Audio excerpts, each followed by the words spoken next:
Hello, welcome to the Nightmare World in the Hell Realm. It's February 9th. I'm the Doom Wizard in the Doom Cabin, and we have a lot to talk about. But first, a big thanks from the bottom of my little Doomer heart to Daniel Cheng and Laurent Michel. Now on with the show.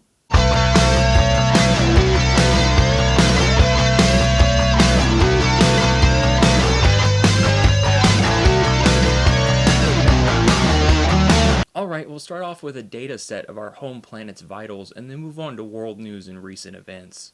Our world is radically changing before our eyes in every single way. Right off the bat, January 2025 sets a surprise record as the hottest ever start to a year. It was the hottest January on record at 1.75 degrees Celsius above the 1850 to 1900 average, beating the previous record set a year earlier. And the annualized mean growth rate for CO2 is now at a record high 3.55 parts per million as of January 2025. Atmospheric CO2 is growing at the fastest rate in recorded history. In fact, a NASA Series update, which is the most important data in the world according to Leon Simmons, shows a 2 watt per meter square increase of the 4-year average of absorbed solar radiation over the northern hemisphere in 20 years, which means a net flux increase of about 1.2 watts per meter squared, which means there's a lot more warming in the pipeline. Remember, just a half-degree rise of global warming will triple the size of the area of Earth that is considered to be too hot for humans. The new area will be equivalent to the size of the U.S. Our findings show that potentially deadly consequences if global warming reaches 2 degrees Celsius, said Dr. Tom Matthews, a senior lecturer at King's College London. And Arctic sea ice extent fell again, is now over 400,000 square kilometers below the previous record daily low for February 2nd. In fact, since 1979, January has lost 1.88 million square kilometers or 726,000 square miles of Arctic sea ice, which could cover the state of Alaska and then some. The ocean is also losing its ability to store heat as the planet heats up.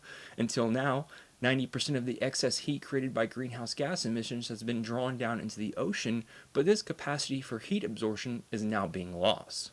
Predictably, children are gripped by climate change anxiety. Eco-anxiety, as it's called, affects almost 4 in 5 children under 5, research suggests. New polling commissioned by Greenpeace has found teachers are unable to cope with the unprecedented number of pupils who report feeling worried about climate change. And our main guy Bezos' $10 billion Earth Fund cuts ties with the climate group.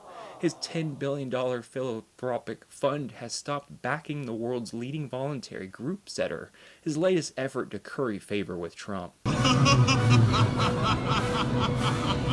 Look, we've already hit peak oil, and now we go down the toilet bowl. Lest we forget, James Hansens' new paper basically states that 2C is also dead, which was published right after last week's Insane Nightmare World update. But we all knew this. The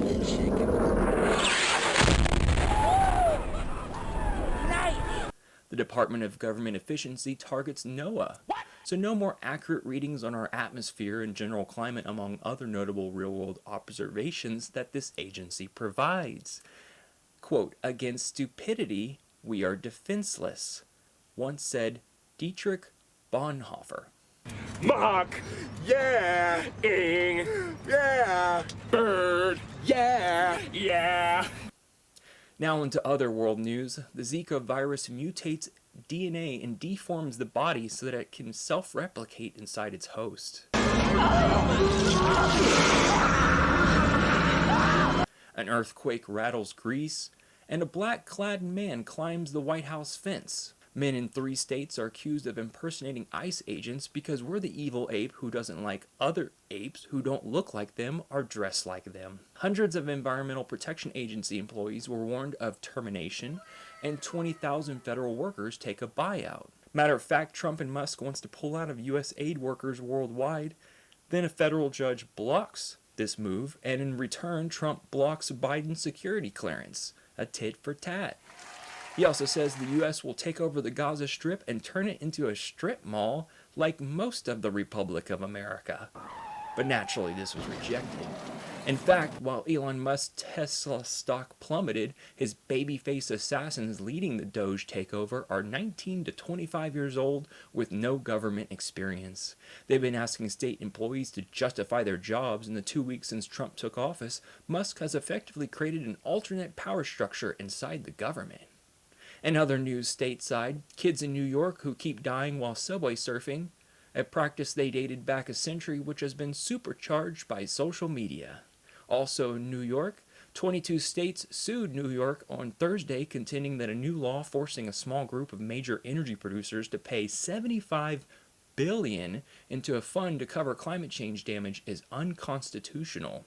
The lawsuit, filed in Albany, lists Attorney General Letitia James and other state officials as defendants. The law requires major fossil fuel companies to pay into the fund over the next quarter century based on their past gas emissions.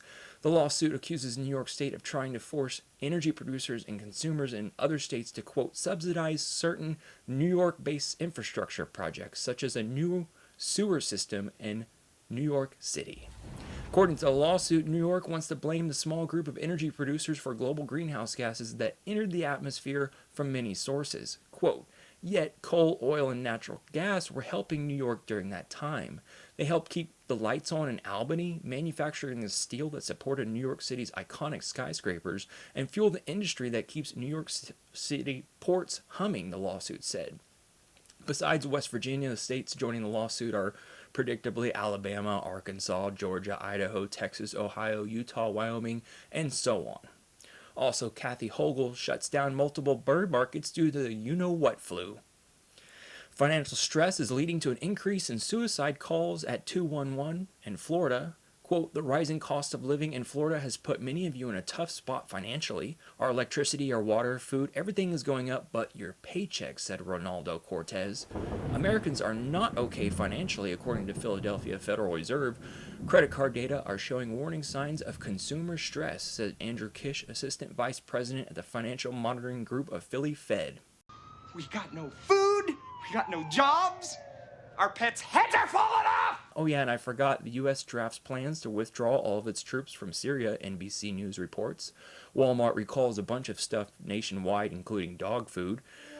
Salesforce laying off 1,000 employees and hiring salespersons for AI. And lastly, remember, optimize the journey is the thinking man's YOLO.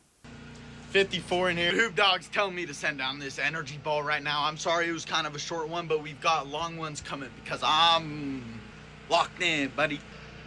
Energy ball! Bam! I'm so sorry, Buck. I did kind of do that. I hope you enjoyed today's Nightmare World Report. I'm the Doom Wizard. Hit like and subscribe, leave a comment, and use the donation link below so I can keep making this content for all of you to enjoy. I'll talk to you next week. Take care.